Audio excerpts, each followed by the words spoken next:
Hi, how we doing? Hi, Ray. Thank you so much for having me. Awesome. That was perfect. Cool. Sweet. Well, I guess we'll just jump in and just tell us about yourself. Okay. I founded Here We Share in 2014. I was employed as a wig designer, and a mom contacted me whose daughter had alopecia. The kid was 14 years old. She had been homeschooled because she was getting bullied at school. And she was in a very dark place in her life. She didn't have a hair on her body. She has alopecia universalis, so no eyebrows, eyelashes, nose hair. And that causes medical problems other than vanity. Your hair protects you. Your eyebrows protect your eyes from perspiration. Your eyelashes are your last defense before dust gets in your eye. Your nose protects your lungs. But for the 14-year-old, it was vanity. And she had seen a wig that I designed that was on 2020, and her face lit up and she said, "Mom, I'll do anything. Please get me that wig." So I started a crowdfunding and hair crowdfunding.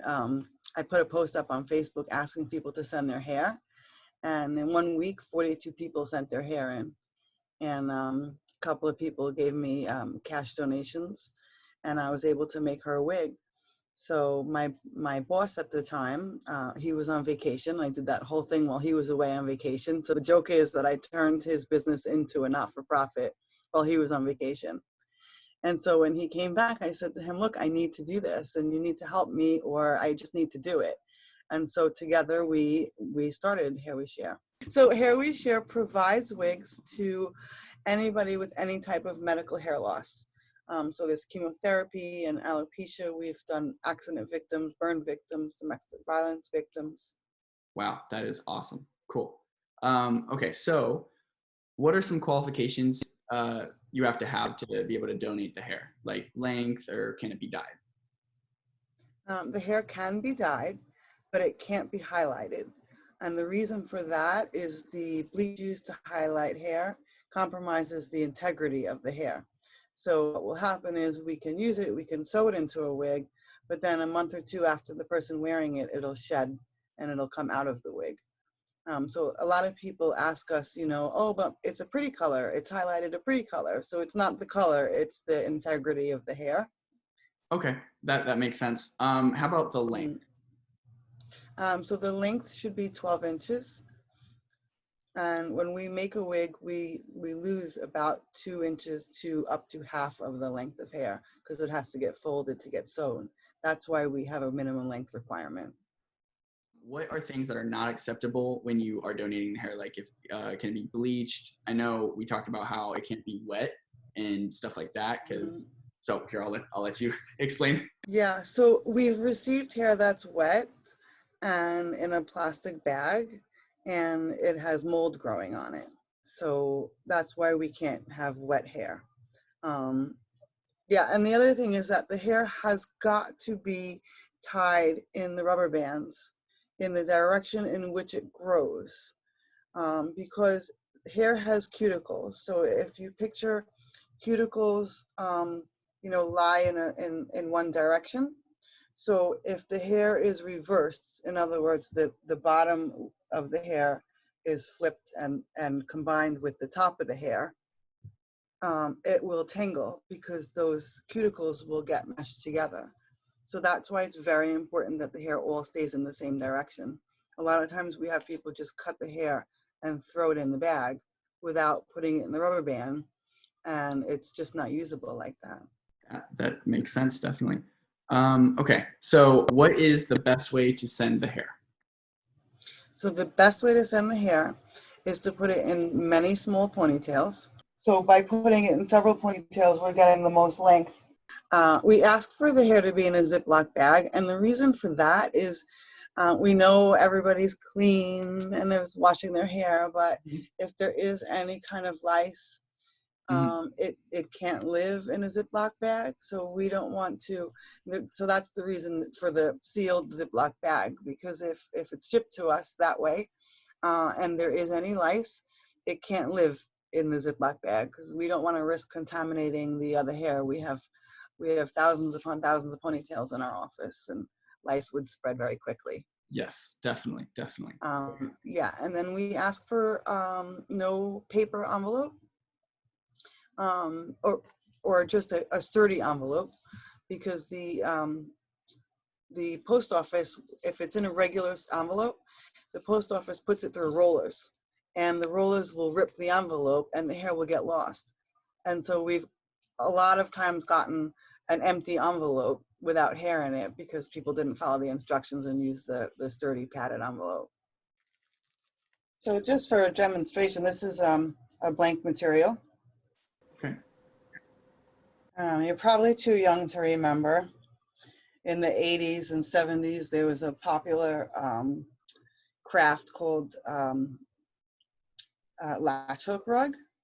So it was like a mesh with yarn and a hook, and you sew and you make a rug. Mm-hmm. So basically that's what this is, just on a microscopic size. So this is called a ventilating needle. Mm-hmm. And the needle has a really small notch in there. And so if this is going to go, like, say this is the front of the person's head, this is going to go in the front, the hair has to get folded in half, because each single hair makes two hairs when it goes in the wig this way, right? If it's going to go in the sides and the back, then we can do less of a fold, more like an inch or 2 inches. Okay, yeah. So this is how it's sewn.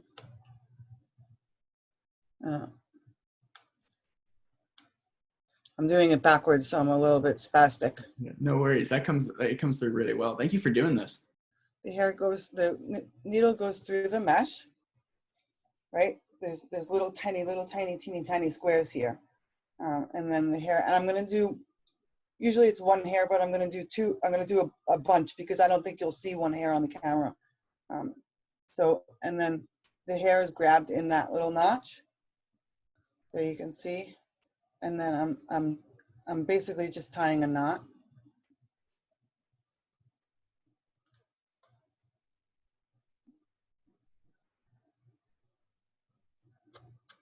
And so this is why it's so labor intensive. Yeah, wow. So it takes 50 hours to make one wig.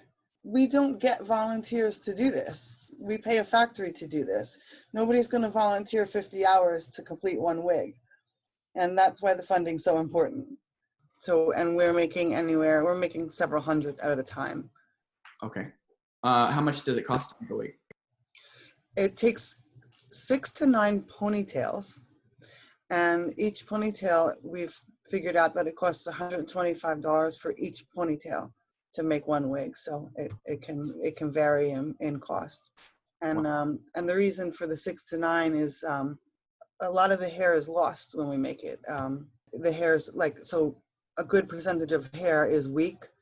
As you know, on average, your hair falls out 100 hairs a day. So a lot of the hairs within your head are not going to last anyway. So we want to make sure that we're not using those weaker hairs. So the hair goes through a rigorous process called hackling, which is basically like a bed of nails that it gets whipped through. And the hairs that don't make it through that don't make it into a wig. So we end up with about a third of a ponytail. Sometimes less, depending on how well the person took care of their hair. Yeah, I totally know about what you're talking about. How you said with keeping the hair, like depending on how good it is. Because when I first started growing my hair out, I learned that I shouldn't be washing my hair every day, and I was like, oh, okay. Yeah. It was like, don't do that, and I always had a buzzed head before this. I never really had long hair. Oh, so, really? I worked with a lot of girls, and they were like, you put conditioner in your hair, right? And I was like, no. And they're like, you need to do that. So maybe a little over a year ago, I started really doing that, and then waiting a couple days in between washing my hair. And I noticed a change. It helped style it better. It helped put it in the bun better. I have baby hairs, as you can see, but it helped that so much better. I looked like I got electrocuted every day. It was really cool. You guys sell T-shirts and other things? Yes. So we have Here We Share t-shirts. We'll be adding very soon in the next couple of days an I Made the Cut t-shirt. And we have some mugs and a couple of little merchandise items to help us get our name out there for branding, and also 100% of those sales goes towards the making of wigs.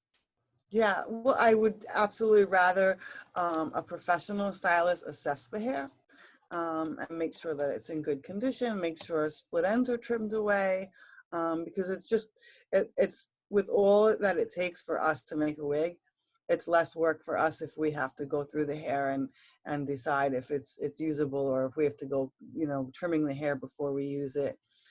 It's just easier, and also we like to support our local salons.